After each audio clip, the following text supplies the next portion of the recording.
نحمدہ ونصلی ونسلم علی رسولہ النبی الامین المکین الحنین الکریم الرؤوف الرحیم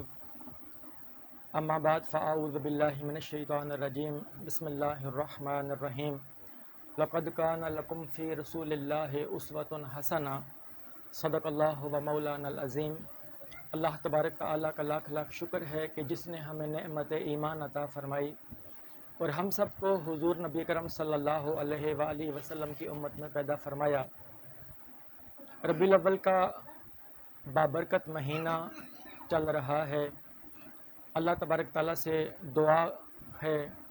کہ اس مہینے میں ہم زیادہ سے زیادہ حضور نبی کرم صلی اللہ علیہ وآلہ وسلم کی ذات اقدس کو قرآن اور حدیث کے مطابق جو ان کی عظمتیں اللہ تبارک تعالیٰ نے ان کو عطا کی ہیں وہ ہم بیان کر سکیں۔ اللہ تبارک تعالیٰ آپ کا آنا اپنی بارگاہ میں قبول و منظور فرمائے، ہمیں بیان کرنا اور جو کچھ بھی بیان ہوگا اس پر ہم سب کو عمل کرنے کی اللہ تبارک تعالیٰ ہمیں توفیق عطا فرمائے۔ حضور نبی کرم صلی اللہ علیہ وآلہ وسلم کی ذات اقدس کے حوالے سے میں ٹچ کروں گا کچھ چیزوں کو، چونکہ جب ہم پروگرام منعقد کرتے ہیں اس کے پیچھے ایک مقصد ہوتا ہے، ہم کچھ سیکھ کے جائیں، کچھ تعلیمات لے کر جائیں،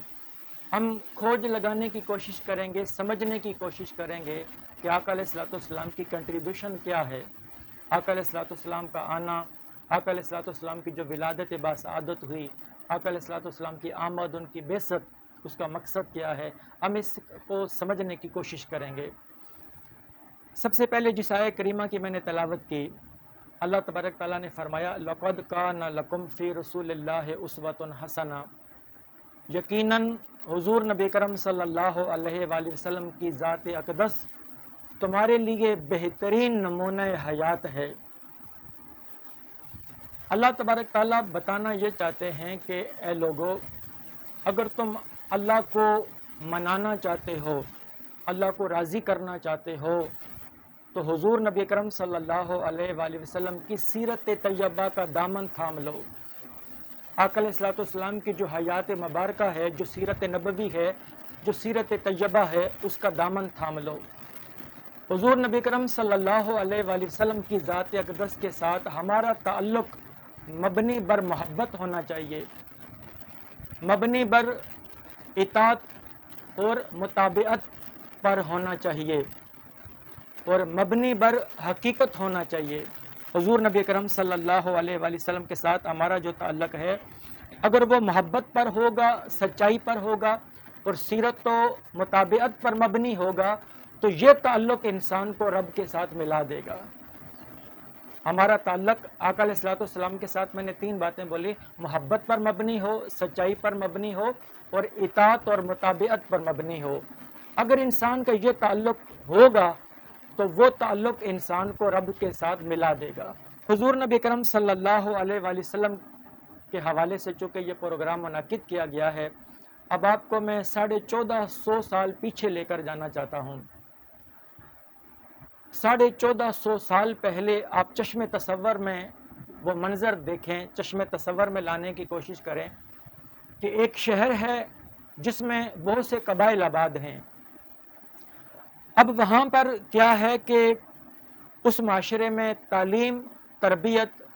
تہذیب اور ثقافت نام کی کوئی چیز نہیں ہے۔ اب یہ چشم تصور میں رکھیں کہ وہ ماحول کیسا تھا، وہ زمانہ کیسا تھا کہ جہاں نہ تعلیم ہے، نہ تربیت ہے، نہ تہذیب ہے، نہ ثقافت ہے۔ کسی کو قتل کر دینا، کسی کا خون بہا دینا، یہ معمولی بات تھی، اور اس معاشرے میں انسان کی عزت و تکریم کا کوئی وجود نہیں تھا۔ عورت اس معاشرے میں ایک مظلوم اور مجبور فرد تھی۔ عورت کو غلاموں کی طرح ڈیل کیا جاتا تھا، عورتوں کو کوئی حقوق نہ تھے۔ اگر کوئی عورت بیوہ ہو جاتی تو اسے بند کمرے میں قید کر دیا جاتا تھا، اس کے حقوق سلب کر لیے جاتے تھے، اور اگر کسی کے گھر میں بیٹی پیدا ہو جائے تو اس کو اپنے لیے باعث ندامت سمجھتے تھے، اور بیٹیوں کو زندہ درگور کر دیا جاتا تھا، دفن کر دیتے تھے زندہ۔ اس معاشرے میں غریب اور کمزور پر معاشرہ یہ حق سمجھتا تھا کہ اس پر ظلم کیا جائے، یعنی کہ غریب کی کوئی زندگی نہیں تھی، ہر شخص اس کے اوپر ظلم کرتا تھا۔ اور پھر اللہ کے گھر میں جب عبادت کرنے جاتے تھے تو ننگے بدن ہو کر جاتے، اللہ کے گھر کے خانہ کعبہ جو اللہ کا گھر ہے اس کے ارد گرد ناچتے تھے اور سیٹیاں بجاتے تھے، اور اللہ کے گھر کے اندر انہوں نے 360 بت رکھے ہوئے تھے، یعنی کہ بت پرستی ان کا شعار تھا، اور فرشتوں کو وہ اللہ کی بیٹیاں سمجھتے تھے، یہ ان کا عقیدہ تھا، اور ہر شخص دوسرے کے ساتھ اکڑ کے ملتا تھا، غرور کے ساتھ ملتا تھا، ہر طرف بددیانتی تھی، کرپشن تھی اور دھوکہ بازی تھی، اور کوئی شخص سچ نہیں بولتا تھا، ہر شخص جھوٹ بولتا تھا۔ اب دیکھیں وہ معاشرہ کیسا ہے، وعدہ خلافی کو گناہ نہیں سمجھتے تھے اور جھوٹ بولنے کو برائی نہیں سمجھتے تھے، اور قبائل میں اگر کوئی مسئلہ ہو جاتا تو صدیوں تک خون بہایا جاتا، یعنی کہ بات بات پر لڑائی ہوتی تھی۔ وہ مولانا الطاف حسین حالی نے بھی نقشہ کھینچا تھا نا، کبھی گھوڑا آگے بڑھانے پہ جھگڑا، کبھی پانی پینے پلانے پہ جھگڑا، یہ وہ معاشرہ ہے۔ چھوٹی چھوٹی باتوں پر تلواریں نکل آتی تھیں، یعنی درندگی کا ماحول تھا، انسانیت اور اخلاق نام کی کوئی شے نہیں تھی، نسلی تفاخر تھا، نسل پہ فخر کرتے تھے، اور کسی کی زندگی محفوظ نہیں تھی، کسی کی عزت محفوظ نہیں، کسی کا مال محفوظ نہیں، ظلم، جبر اور بربریت یہ عام روش تھی، اور نیکی اور اچھائی دیکھنے کو نہیں ملتی تھی۔ پھر پاکیزگی، طہارت، اچھا اخلاق، اس کا دور دور تک کوئی نام و نشان نہیں تھا، عدل و انصاف نام کا کوئی وجود نہیں تھا، دوسروں کے ساتھ بھلائی اور اچھائی کا کوئی تصور نہیں تھا، اور حکمرانی ایسے کرتے تھے کہ انسان کو غلام سمجھتے تھے، کوئی ان کے خلاف آواز اٹھانے والا نہیں تھا، ہر طرف برائی تھی، ہر طرف ظلم کا راج تھا، کوئی سسٹم نہیں تھا، کوئی حکومت نہیں تھی، کوئی رول آف لا نہیں تھا، کوئی عدالت نہیں، کوئی قانون نہیں، کوئی آئین نہیں، کوئی کانسٹیٹیوشن نہیں، کوئی سیاسی ضابطہ نہیں، کوئی سماجی ضابطہ نہیں، کوئی اخلاقی ضابطہ نہیں کہ اس سوسائٹی کو راہ راست پر لا سکیں۔ اب دیکھیں کہ ایسی صورتحال ہے، آپ نے یہ دیکھا کہ کیسا معاشرہ ہے، اب ایسی صورتحال کے اندر ایک بچہ پیدا ہوتا ہے، اب وہ بچہ بچپن سے گزرتا ہے، لڑکپن سے گزرتا ہے، پھر وہ جوانی تک پہنچتا ہے، اب اس کے فیملی ریلیشن بھی ہیں، وہ بچوں کے ساتھ کھیلتا بھی ہے، اس کے لوگوں کے ساتھ تعلقات بھی ہیں، اٹھتا بیٹھتا بھی ہے۔ اب یہ جو معاشرہ ہے، اب اس معاشرے میں نہ کوئی مکتب ہے، نہ کوئی مدرسہ ہے جہاں کوئی کسی کو اچھائی اور برائی کی تمیز پیدا کر سکے، اچھے اور برے کی تمیز پیدا کرنے کے لیے کوئی انسٹیٹیوٹ نہیں، کوئی درسگاہ نہیں، کوئی مدرسہ نہیں، کوئی تہذیب و ثقافت کا مرکز نہیں۔ اب ایسے معاشرے کے اندر جہاں ہر طرف ہر شخص جھوٹ بول رہا ہے، ان جھوٹ بولنے والوں میں وہ ایک بچہ تنہا سچ بولتا ہے،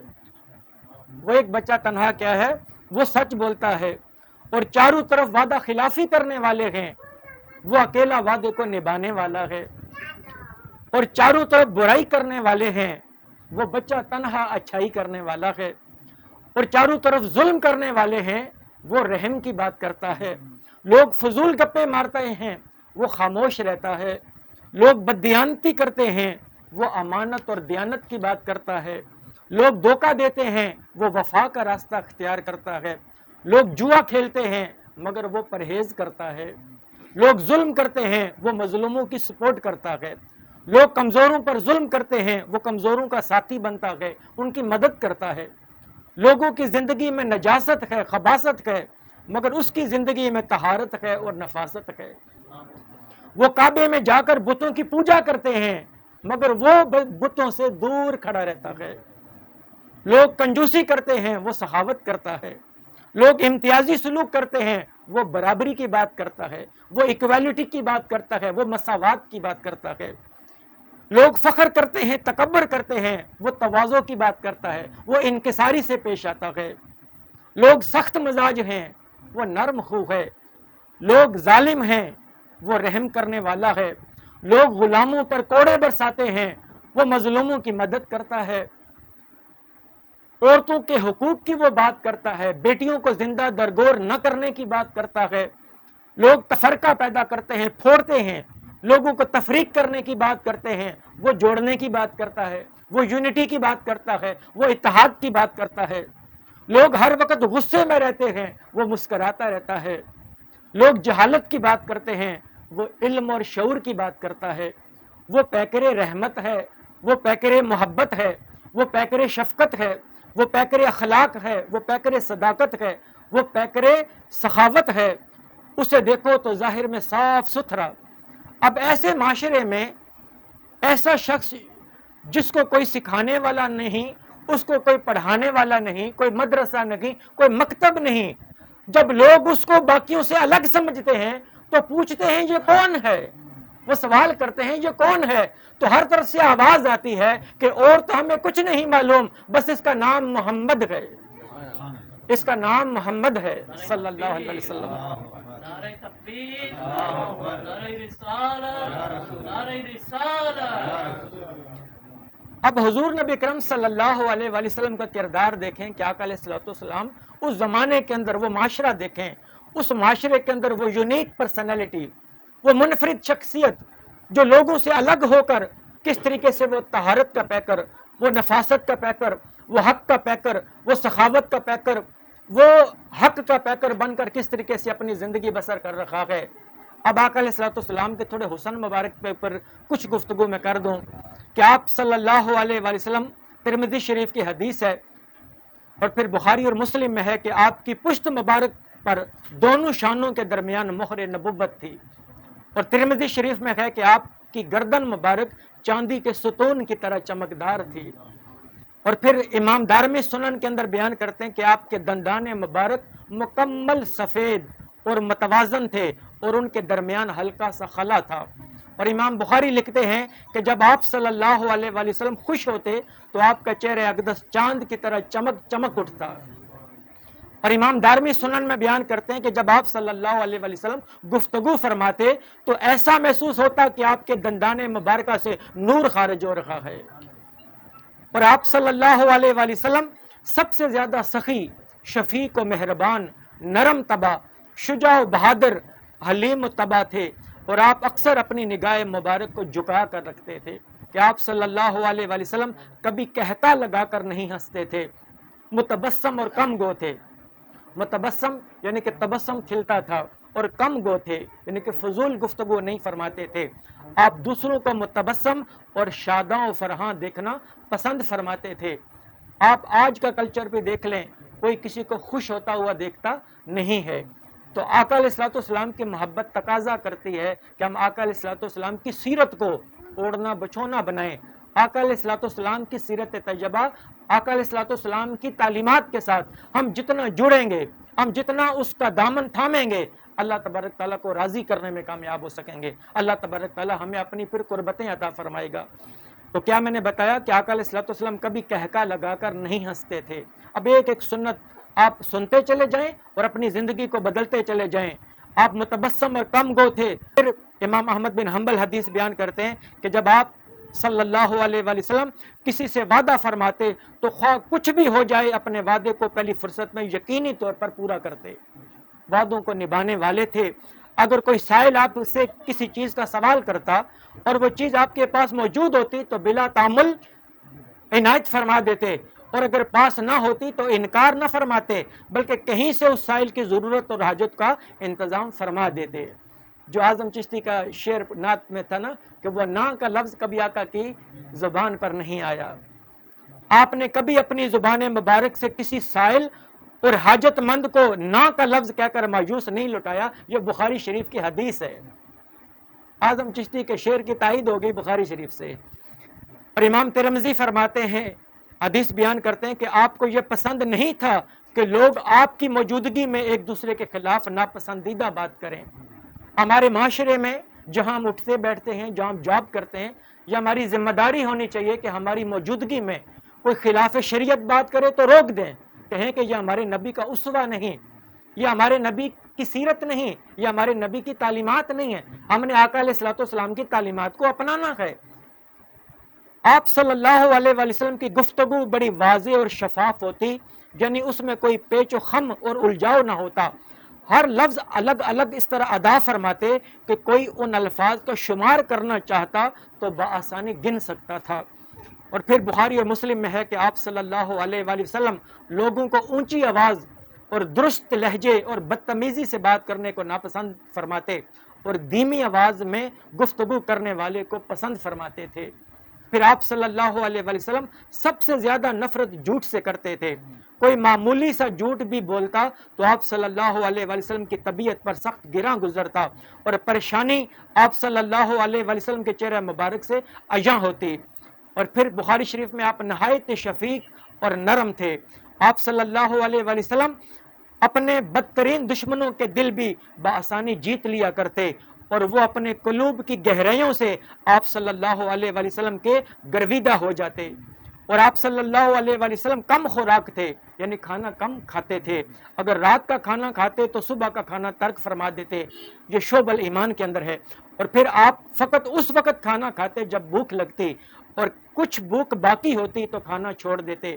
آپ صلی اللہ علیہ وآلہ وسلم اپنے صحابہ سے فرمایا کرتے تھے اگر کوئی بیمار ہو جائے تو مجھے اس کی تیمارداری کرنے دیا کریں، اگر کوئی فوت ہو جائے تو مجھے اس کی تجہیز و تکفین میں مدد کرنے دیا کریں، اور اگر کسی کو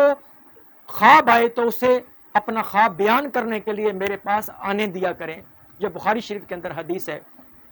اب امام ترمذی اور مسند احمد بن حنبل کے اندر ایک پیاری حدیث ہے، اب سنیں کہ ہجرت کے موقع پر جب آپ صلی اللہ علیہ وآلہ وسلم مدینہ منورہ تشریف لائے تو یہود کا ایک بہت بڑا عالم تھا عبداللہ بن سلام، آپ صلی اللہ علیہ وآلہ وسلم کی زیارت کے لیے حاضر ہوا۔ تو پھر اس نے بعد میں اسلام قبول کر لیا، تو اسلام جب قبول کر لیا تو اپنا وہ واقعہ بیان کرتا ہے کہ اس نے آقا علیہ الصلوۃ والسلام کو جب پہلی نظر میں دیکھا تھا تو کیا ہوا۔ وہ بیان کرتا ہے کہ جب میری پہلی نظر آقا علیہ الصلوۃ والسلام کے چہرے اقدس پر پڑی تو میں فوراً جان گیا کہ یہ چہرہ کسی جھوٹے انسان کا نہیں ہو سکتا، اور میں نے ان کی جو پہلی بات سنی وہ یہ تھی کہ اے لوگو ایک دوسرے کو سلامتی کی دعا کیا کرو، یعنی السلام علیکم کہا کرو، اور اپنے کھانے میں سے دوسروں کو کھلایا کرو، صلہ رحمی کیا کرو،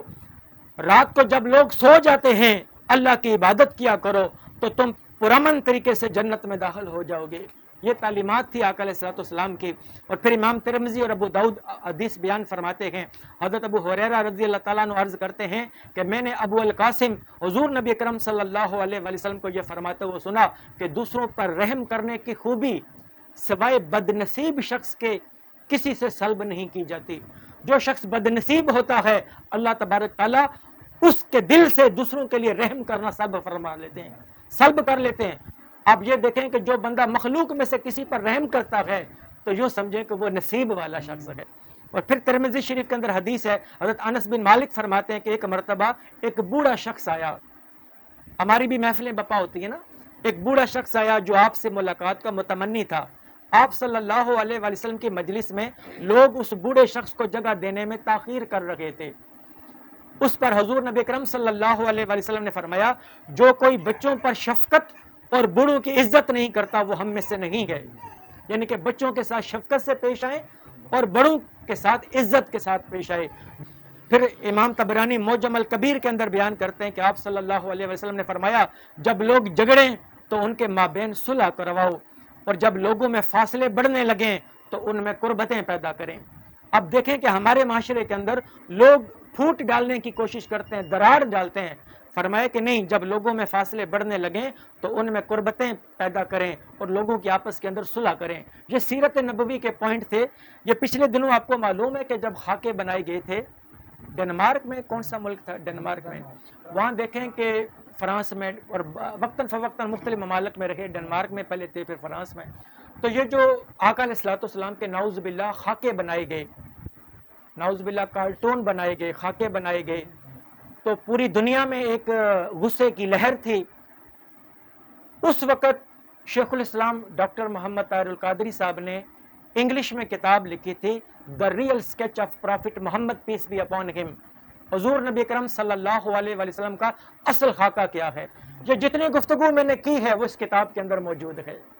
کہ آقا علیہ الصلوۃ والسلام کی سیرت یہ تھی، آقا علیہ الصلوۃ والسلام کتنی گریٹ پرسنالٹی تھی۔ یہ اس کا اردو ترجمہ ہے، سیرت نبوی صلی اللہ علیہ وسلم کا اصلی خاکہ، انسانیت کے لیے اسوہ کامل۔ اگر انسان